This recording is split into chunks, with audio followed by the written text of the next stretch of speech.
Hello students, welcome back to my channel. So आज का जो वीडियो है ना वो होने वाला है प्रीपोजिशन। तो इंग्लिश ग्रामर के हमने कई सारे टॉपिक जो है वो कवर कर लिए, जैसे नाउन हमने कर लिया, प्रोनाउन हमने कर लिया, एडजेक्टिव हम कर चुके हैं। तो बहुत सारे टॉपिक जो है वो हम कवर कर चुके हैं। तो आज हम स्टार्टिंग करेंगे प्रीपोजिशन से। प्रीपोजिशन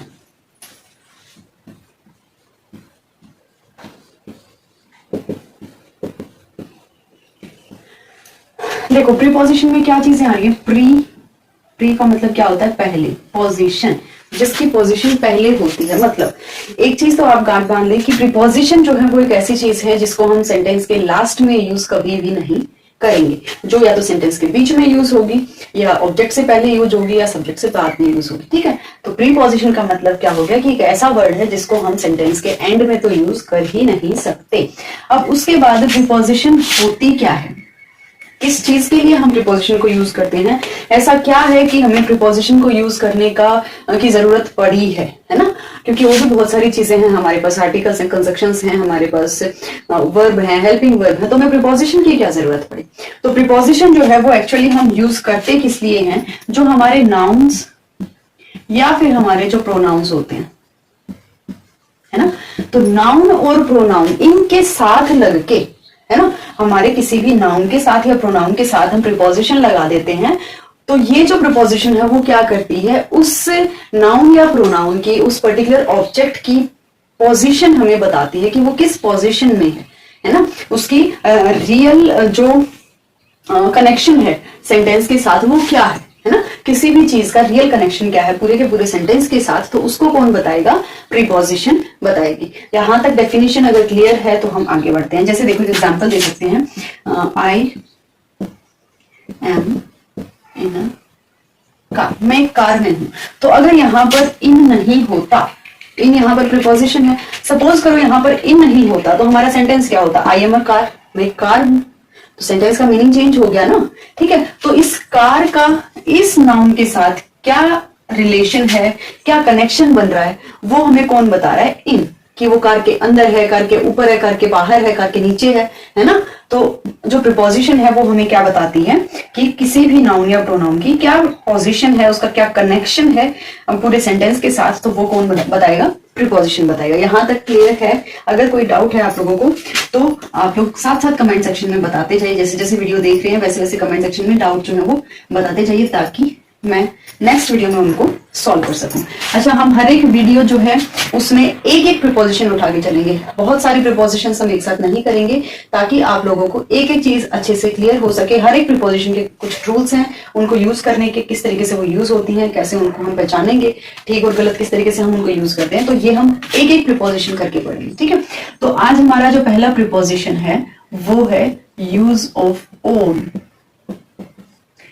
ओन हमारा एक प्रीपोजिशन है जिसका हम आज यूज करना सीखेंगे। ओन का मतलब क्या होता है?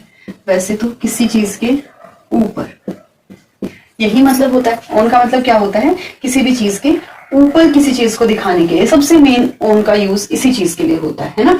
तो ये पहला यूज है। किसी चीज के ऊपर कोई चीज रखी है तो उसको शो करने के लिए हम क्या यूज करते हैं? ओन का यूज करते हैं। जैसे एक एग्जाम्पल दे देती हूँ, द पेपर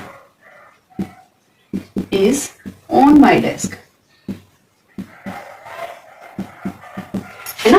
ये चीज होगी, the paper is on my desk. तो ऑन ने क्या दिखाया, क्या बताया कि जो पेपर है वो डेस्क के ऊपर रखा हुआ है ना? तो ऑन ने क्या बता दिया? पोजीशन बता दी, किसी चीज के ऊपर होना बता दिया, है ना? तो फर्स्ट पॉइंट हमारा यहाँ क्लियर हो गया।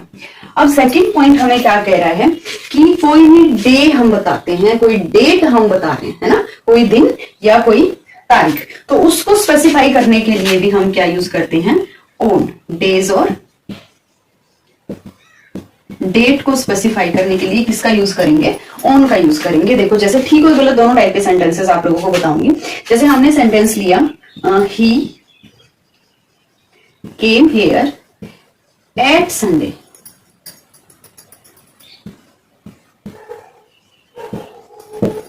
है ना? एक तो हम ये लिख रहे हैं, दूसरा हम लिख रहे हैं ही केम हियर ऑन संडे।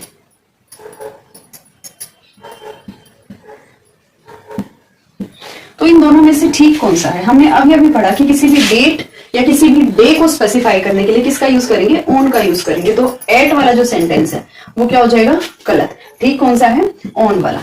तो यहां से एक चीज स्पेसिफाई हुई, ठीक है, क्या चीज स्पेसिफाई हुई कि किसी भी डे को, डे मतलब मंडे से लेकर संडे तक के जितने डेज हैं सारे के सारे डेज को शो करने के लिए उनसे पहले क्या आएगा, ऑन आएगा। ठीक है, दूसरा सेंटेंस मैं बताती हूं, डेट को कैसे स्पेसिफाई करेंगे, है ना।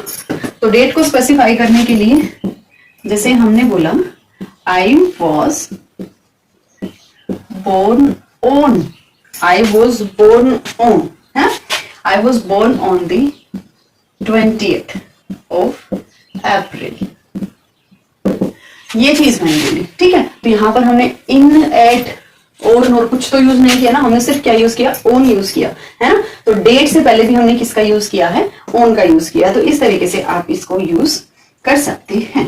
ठीक है, तो दो यूज हो गए ऑन के। अब उसके बाद एक छोटी सी चीज देखो, इसी सेंटेंस से रिलेटेड एक छोटी सी चीज बताती हूँ जो कि बहुत ज्यादा ध्यान रखने की जरूरी है आप लोगों को। कभी भी किसी भी सेंटेंस के अंदर जब कॉम्बिनेशन हो रहा है किसका, डेट और मंथ का, क्या बोला मैंने, कभी भी कॉम्बिनेशन होगा डेट प्लस मंथ, ये जब कॉम्बिनेशन होगा तो हमेशा क्या होगा, ऑन के साथ दी यूज होगा।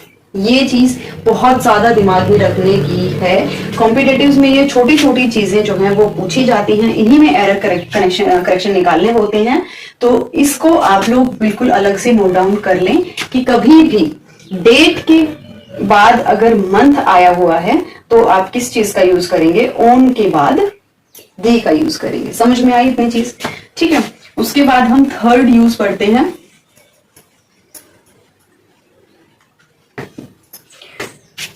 थर्ड यूज क्या है कि कोई भी मशीन है के नाम से पहले, है ना, हम किसका यूज करते हैं, ऑन का।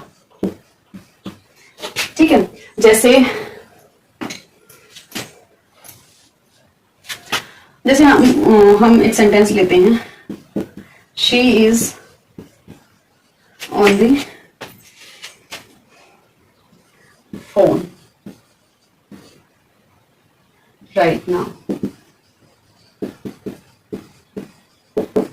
ठीक है, तो ये सेंटेंस हमने यूज किया, तो यहां पर हमने फोन से पहले किसका यूज किया है, ऑन का, है ना। ऑन प्रीपोजिशन का यूज हमने किससे पहले किया है, फोन। दूसरा कोई हम सेंटेंस ले सकते हैं, जैसे your movie will be on TV, है ना। ये जैसे इनकी सीरियल वगैरह होते हैं या मूवीज वगैरह होती हैं, उनका प्रमोशन होता है ना टीवी पे, वो ऐड करके दिखाते हैं कि भाई टीवी पे आएगा इस टाइम, है ना। तो वो भी क्या यूज करते हैं, ऑन प्रीपोजिशन। तो किसी भी मशीन से पहले, मशीन जैसे कंप्यूटर हो गया, टीवी हो गया या फोन हो गया, कोई भी मशीन हम यूज करते हैं। तो ये इतना हो गया।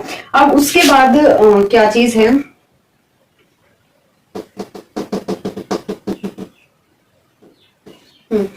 उसके बाद हमारा नेक्स्ट पॉइंट है कि ऑन का यूज जो है वो बॉडी के पार्ट्स से पहले भी होता है।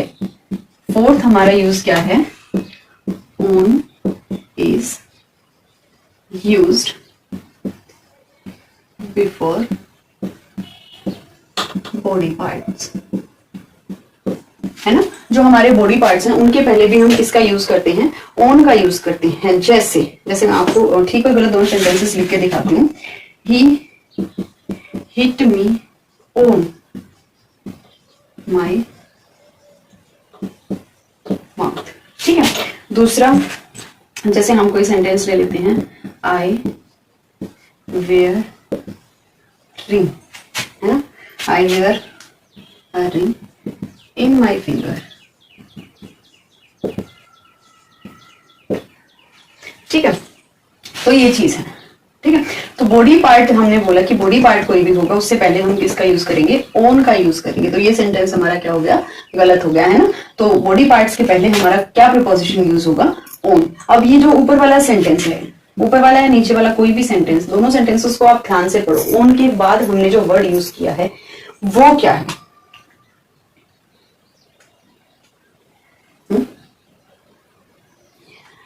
यहां एक चीज जो बहुत ज्यादा इंपॉर्टेंट है और बहुत ज्यादा ध्यान देने के लायक है वो क्या है, यहां पे हमने ऑन के बाद क्या यूज किया है, माई। और माई किस में आता है, पोजेसिव केस के अंदर। ठीक है, मैंने क्या बोला कि किसी भी बॉडी पार्ट से पहले अगर हम पॉजेसिव केस का यूज कर रहे हैं, पॉजेसिव केस मतलब कौन सा, my, mine, your, yours, our, ours, ठीक है। तो ऐसे कोई भी वर्ड मतलब कोई भी पॉजेसिव केस जब हम अपने बॉडी पार्ट्स से जस्ट पहले यूज कर रहे हैं तो ही हम वहां पर ओन का यूज करेंगे। अगर हम यहां सीधा यू लिख देते हैं, ही हिट मी ऑन माउथ, तो ये क्या हो जाएगा, गलत सेंटेंस हो जाएगा। तो ये आपको ध्यान रखना है। समझ में आई बात कि किसी भी बॉडी पार्ट से पहले, आप नोट डाउन कर लीजिए, मैं फिर से बता रही हूं, किसी भी बॉडी पार्ट से पहले अगर पॉजेसिव केस है, किसी भी बॉडी पार्ट के पहले अगर पॉजेसिव केस है तो हम उसके पहले ओन का यूज करेंगे, ओन प्रीपोजिशन का, otherwise own preposition will be wrong. ठीक है, ओन प्रीपोजिशन का यूज कब होगा, जब पॉजेसिव केस वहां पर यूज किया गया है। इतनी चीज समझ में आई? अगर यहां तक कोई भी डाउट है तो आप लोग कमेंट कर दीजिए। डाउट को सॉल्व करने के लिए अभी हम बैठे हैं। अब लास्ट हमारा यूज क्या है, ओन का लास्ट यूज हमें क्या बताता है कि किसी चीज के आने जाने के तरीके के लिए, है ना, देखो मैं हिंदी में ही लिख देती हूं, आने जाने के तरीके के लिए। ठीक है, किसी भी चीज का जब हम चलकर आते जाते हैं ना, चलकर गाड़ी में नहीं, चलकर हम जाते हैं या आते हैं, तो उसके लिए भी हम किसका यूज करेंगे, ओन का यूज करेंगे। जैसे एक सेंटेंस बताती हूं, लेट्स गो ऑन, ठीक है, let's go there on foot, पैदल चलते हैं, है ना, तो वहां पर भी हम क्या यूज करेंगे, ओन। एट यूज नहीं करेंगे, टू यूज नहीं करेंगे और कोई प्रीपोजिशन यूज नहीं करेंगे, हम क्या यूज करेंगे, ओन। तो ये थे कुछ ओन प्रीपोजिशन के यूजेज जो आपको पता होना बहुत ज्यादा जरूरी है अगर आप स्पोकन इंग्लिश की प्रिपरेशन कर रहे हैं तो भी, और अगर आप कॉम्पिटिटिव्स की प्रिपरेशन कर रहे हैं तो आपके लिए यूजेस को समझना, इनको याद करना मस्ट है आप लोगों के लिए। तो ये 5 यूज आज हमने पढ़े हैं ओन के, कल हम करेंगे एट के यूजेस।